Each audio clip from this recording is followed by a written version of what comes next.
Orphan boy had a miserable life. Out of nowhere, he became a god candidate with overwhelming powers. On the day of his middle school graduation, Mirai is standing atop a skyscraper with a heavy heart. He says he wanted to be happy, but the darkness inside him has taken all the light away. Suddenly, he decides he misses the ground and decides to hug it. But he's caught by an angel. She introduces herself as Nas and explains that her mission is to make him happy. But Mirai has already lost all hope, crushed under the weight of his parents' and younger brother's deaths in a car accident, and the abuse he suffered from his aunt and uncle. Nas gave him a glimmer of hope, but Mirai was still unsure if he could ever truly find happiness again.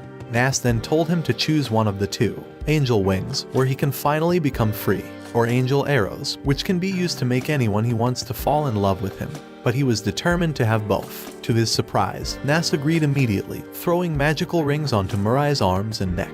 These special rings were invisible to most humans, and only those who got blessed by another angel can see them. Mirai was given the chance to practice his flying skills and found it to be an incredibly enjoyable experience. So much so that he was brought to tears of joy. But then the angel suggested something that surprised him, using the wings and arrows to escape dangerous situations and manipulate people to his advantage. Mirai couldn't believe it, thinking the angel was more like a demon than an angel. The angel disagreed, stating that true demons were within the hearts of humans, the same kind of demons that resided in Mirai's aunt and uncle. Mirai's disbelief fades away as the angel reveals the dark truth. His aunt and uncle are the ones who planned to murder his parents and brother, and had plotted to make it look like an accident to avoid being charged. Mirai's world is rocked, but Nas suggests he use the arrows to confront his aunt and uncle. Mirai quickly reaches his house and, with steely determination, shoots his aunt with the red arrow. Suddenly, his aunt falls madly in love with him and answers all his questions truthfully. She finally admits that she and her husband killed Mirai's family because they were wealthy. Just then, Mirai's uncle arrives and a fight ensues between husband and wife. As the two battle it out, Mirai is overwhelmed with powerful memories of his family's death. Mirai falls to the ground and declares that his aunt and uncle should have been the ones to meet their demise. At these words, Mirai's aunt is overcome with grief and pierces her neck in an act of atonement. Mirai sat in a pool of blood, his mind wandering back to the memories of his childhood. He remembers the day he proudly showed his family drawing to his mother. She smiled at him with such tenderness, whispering that everyone has the right to search for their own happiness, and that Mirai should go find his too. 3 days later, Mirai finds himself in a hotel room. Nas is worried that Mirai hasn't used his wings or arrows since shooting a hotel manager to get a room for free. She says that Mirai's uncle thinks that his aunt took her own life out of regret, and Mirai should deal with him too. But Mirai wants to only find ordinary happiness. He won't settle for anything that involves stealing or manipulating someone. Mirai was surprised when Nas told him he could kill for money. He didn't want to see any blood and was not sure if he could do it. But Nas had something special to show him: the white arrow. This magical arrow could delete the target without any bloodshed. Nas then revealed to Mirai that he was a god candidate. Apparently, God was getting weaker, so he gathered 13 angels together for a special mission.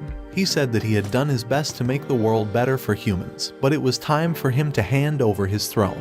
The angels were asked to each choose a human to guide through an epic battle royale to decide who would become the new god. Mirai was pondering the existence of god candidates and wasn't sure if he wanted to become one. Nas explained that becoming a god candidate would give him free access to wings and arrows and would lead to greater happiness. Mirai thought about it and decided he didn't have any intention of becoming a god. But then he agreed to use his powers as a god candidate to turn his uncle over to the police. Mirai turned on the TV and was shocked to see an angel on the screen.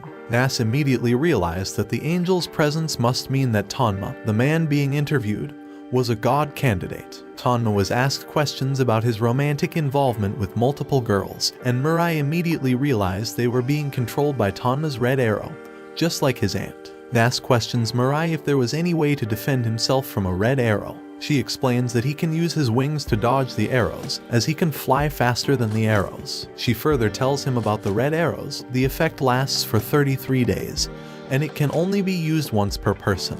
As Mirai walked away from school the next day, he was mildly surprised to see the news about Tanma's death. Nas was shocked and silently wondered if it was murder. The two decided to take a break and go shopping for school. But their plans quickly changed when they stumbled onto the scene of a bank robbery. Suddenly, a mechanical figure descended from the sky. Mirai looked up and saw a man in a mechanical suit, with wings like an angel, and realized he must be another god candidate. The figure, calling himself Metropolitan, began to fly around and shoot the police officers with red arrows, convincing them that he was a hero of justice. He then shot the criminals with a red arrow, demanding they turn themselves in. But his plan was stopped as another criminal fired a shot at him. However, Metropoliman was too quick and shot back with a white arrow, killing him. Metropoliman gets interviewed and reveals that he has two goals: to bring peace to the world and to find and eliminate the last 11 god candidates. Mirai, scared of the prospect of Metropoliman's plan, desperately demands that Nas remove his arrows and wings so he isn't a god candidate anymore. But Nas rejects it, revealing that removing it will kill him. Nas explains that angels have a special ranking system. Humans with the special ranked angels get both red and white arrows, as well as wings. The ones with high rank will get red arrows and wings, and the ones with low ranked angels only have red arrows or wings. However, the ranks can change, as the angels can be promoted or demoted at any time. Mirai was feeling a bit anxious on the day he had to go to school, but he had made up his mind that being cooped up at home would not bring him the happiness he was seeking. Mirai arrived at his school and was taken aback by what he saw: an angel hovering above the courtyard. Taking a deep breath, he tried to blend in with the other students, but was suddenly taken aback when the angel moved right in front of him and gazed into his eyes. The angel knew that Mirai's reaction meant he was a potential god candidate. He informed Mirai that his candidate was attending the same school and was standing right behind him. Mirai turned around to see his childhood friend and crush, Saki, standing behind him.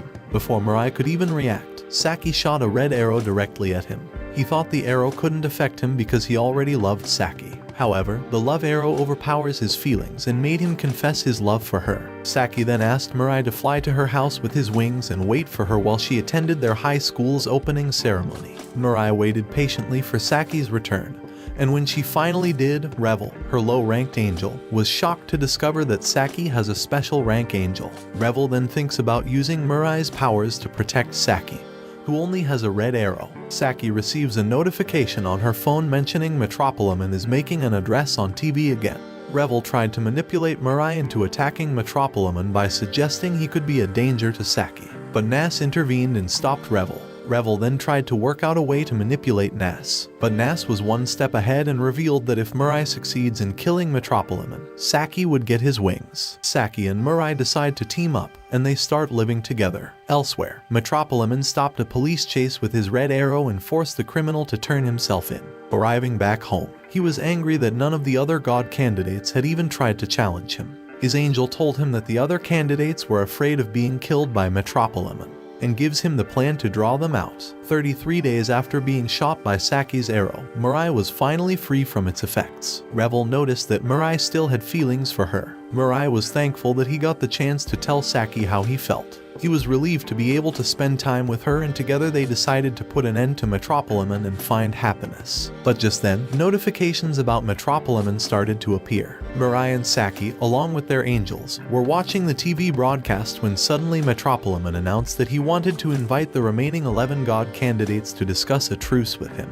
He said they could hide among the crowd of spectators if they wanted to remain anonymous. 2 days later, they arrived at the stadium and were ready to meet Metropoliman. Mirai glanced up at the sky and spotted 3 angels hovering above the stadium. Saki warned him not to stare, but Mirai assured her he was only watching the helicopters circling the space, not the angels. Suddenly, Metropoliman appeared in the middle of the stadium. Then, 2 mysterious figures, dressed like superheroes with wings and red arrows, unexpectedly sprang from the crowd. Blue tried to shoot Metropoliman with his red arrow, but nothing happened. Blue takes the microphone and demands that the real Metropoliman show himself. Everyone holds their breath, wondering what will happen next. Suddenly, Metropoliman appears on the stadium's Jumbotron.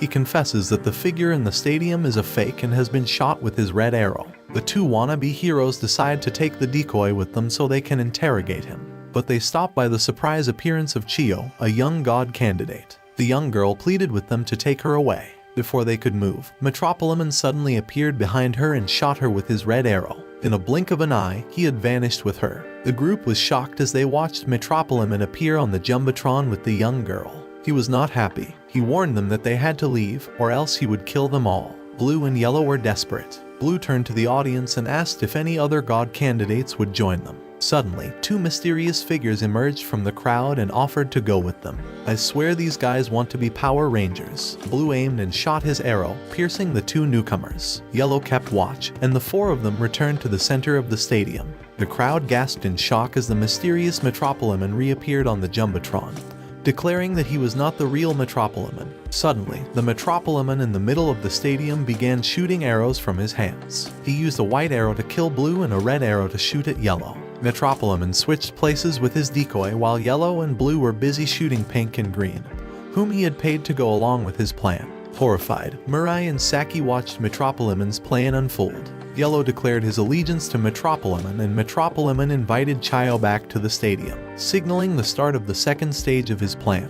Metropoliman revealed a pair of cuffs and ordered Yellow to fasten them around his wrists and chain himself to Chio. With the two of them secured to the railing, Metropoliman fired the white arrow, and Yellow was done for. Hidden in the crowd, Mirai was filled with anxiety. He was faced with a difficult decision. Should he take aim with his red arrow and attack Metropoliman, or just wait and see? Suddenly, a mysterious hooded figure snapped a photo of Mirai and Saki standing together. It was then that Chio's angel begged Metropoliman to stop. But to the angel's dismay, Metropoliman refused and commanded her to plead for help.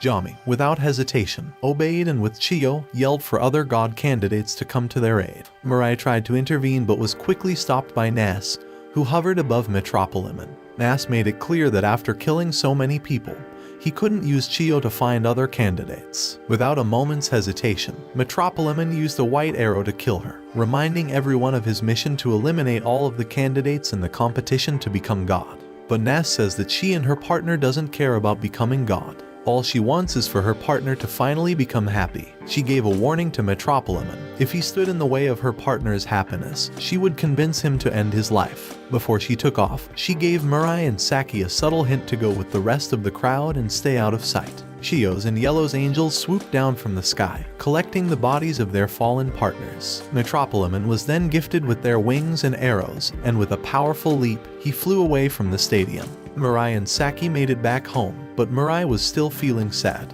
He asked Saki if she hated Metropoliman, and she replied that she couldn't forgive him for killing Chio. This realization spurred Mirai to conclude that they must take Metropoliman down, but he was hesitant about this decision.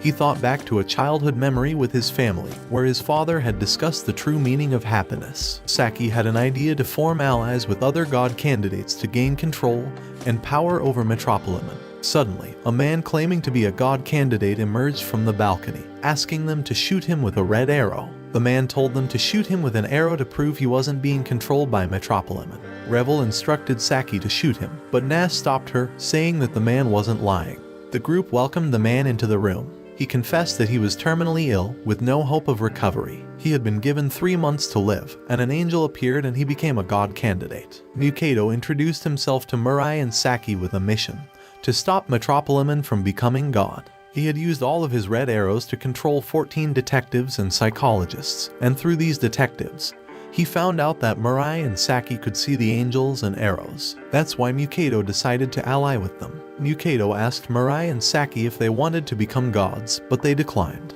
But then Mikado reported he'd found another god candidate, and he showed them a photo of a young boy. He proposed that they team up and work together to find the boy. Mikado, with the help of Nas, began drawing a detailed map of all the 13 angels, their mysterious abilities, and the god candidates chosen by them. Though Metropoliman and 5 other god candidates remain unknown. Suddenly, the news alert blared on the television. Girl A, an escaped convict who had been sentenced to prison for a series of gruesome murders 2 years ago, was on the loose. As Mikado watched Girl A's criminal declaration, he knew that Metropoliman was controlling her. Watch this next video. See you on the next one.